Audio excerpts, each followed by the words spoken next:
दोस्तों लगातार डॉलर के प्रति इंडियन रुपया गिरता ही जा रहा था, लेकिन अब भारत के साथ बड़े बड़े देशों ने पहले ही ऐलान कर दिया है कि वे अपना भारत के साथ व्यापार जब भी करेंगे तो इंडियन रुपीस में करेंगे।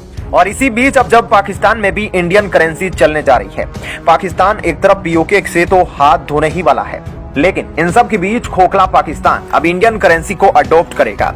आप सोच रहे होंगे ऐसा क्यों, तो आपको बता दें कि पाकिस्तान जो पूरी तरह से कंगाल हो चुका है, उसने पहले तो सोचा कि चीन उसकी मदद करेगा, लेकिन चीन को तो पूरी दुनिया जानती है कि कैसे वह अपना रंग बदलता है, चाहे फिर वह भारत के साथ उसका रंग बदलना हो या फिर श्रीलंका को कंगाल बनाने में उसका रंग बदलना हो, सब में चीन माहिर है। और इस वजह से पाकिस्तान को भी कंगाल बनाने वाले चीन ने अब पाकिस्तान से छुटकारा पा लिया है। बस पाकिस्तान से वे संबंध इसलिए लगाता है ताकि पाकिस्तान में जो उसके बिजनेस है, जो ट्रेड चल रहे हैं, वह ठप ना हो। लेकिन इन सब के बीच पाकिस्तान ने माना है कि वह इंडियन करेंसी को चलाएगा। आखिर क्यों, तो अब आपको डिटेल में बताते हैं। दोस्तों, दुनिया के कर्ज से दबे शहबाज शरीफ ने पहले तो यह कोशिश की कि वह चीन से कर्ज लेकर सऊदी अरब का कर्ज लौटा दे, लेकिन अब उसे समझ नहीं आ रहा है कि वे आगे क्या करे। ऐसे में उसे लग रहा है कि ज्यादा नोट छापने से उसका सारा कर्जा उतर जाएगा और उसके लिए देश में खुशहाली आ जाएगी। लेकिन हकीकत तो यह है कि उसकी हर हरकत से जिन्ना वाला नोट चलन के लायक ही नहीं बचेगा। कठपुतली सुल्तान शहबाज शरीफ ने पाकिस्तान की ऐसी हालत बना दी है कि हो सकता है कि जिन्ना वाले पाकिस्तानी नोट की जगह अब गांधी जी वाले हिंदुस्तान के नोटों को चलाना पड़े। पाकिस्तान के पास वही ऑप्शन है कि या तो वह गांधी जी वाली हमारी करेंसी को अपना ले या फिर जिनपिंग से चाइनीज करेंसी कबूल करे। पहले से आर्थिक मार झेल रहे जिन्ना के देश में अब हालत और भी खतरनाक होने वाली है और अब शहबाज शरीफ के पास कोई चारा नहीं बचा है। ऐसे में पीएम मोदी शहबाज शरीफ की मदद कर सकते हैं अगर वह पीएम मोदी की शरण में आ जाए तो। पाकिस्तान में अब जिन्ना छाप करेंसी के नोटों से ना तो आटा चावल मिलेगा, ना ही दवाइयां मिलेगी और ना ही गाड़ियों में भरने के लिए डीजल या पेट्रोल। और अब पाकिस्तान के लोगों की जेब में भी गांधी छाप करेंसी होगी, तभी उनकी जिंदगी की गाड़ी चलेगी। पाकिस्तान अब मजबूरन भारत के साथ फिर से व्यापार शुरू करने की कोशिश में है, लेकिन इसके आगे भी भारत ने कई शर्तों को थोप रखा है। दोस्तों, एक रिपोर्ट में दावा किया गया है कि कर्ज के बोझ में दबे पाकिस्तानी सरकार ने एक नया तरीका निकाला है अपनी जरूरतों को पूरा करने के लिए। इसके लिए पाकिस्तानी सरकार बड़ी तेजी से नोटों की छपाई कर रही है। ऐसे में कहा जा रहा है कि एक वित्तीय साल में करीब 1.1 ट्रिलियन नोटों की संख्या बढ़ गई है।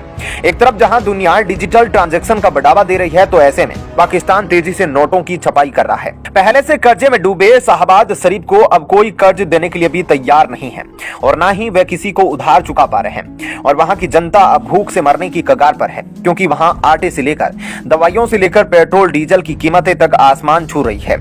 ऐसे में हर तरफ से रास्ता बंद हो जाने के बाद शहबाज शरीफ ने अब नोट छापने का सहारा ले लिया है, और वह भी बिना यह सोचे कि इसका नतीजा क्या होने वाला है। क्योंकि अगर इसके बजाय शहबाज शरीफ अपनी कुछ गलतियों को सुधार लेता है तो आज पाकिस्तान की हालत ऐसी नहीं होती।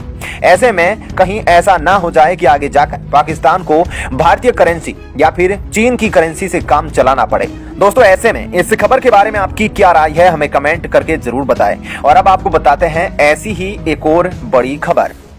दोस्तों, इस वक्त सीबीआई जबरदस्त एक्शन में है और भ्रष्टाचारियों की उल्टी गिनती शुरू हो चुकी है।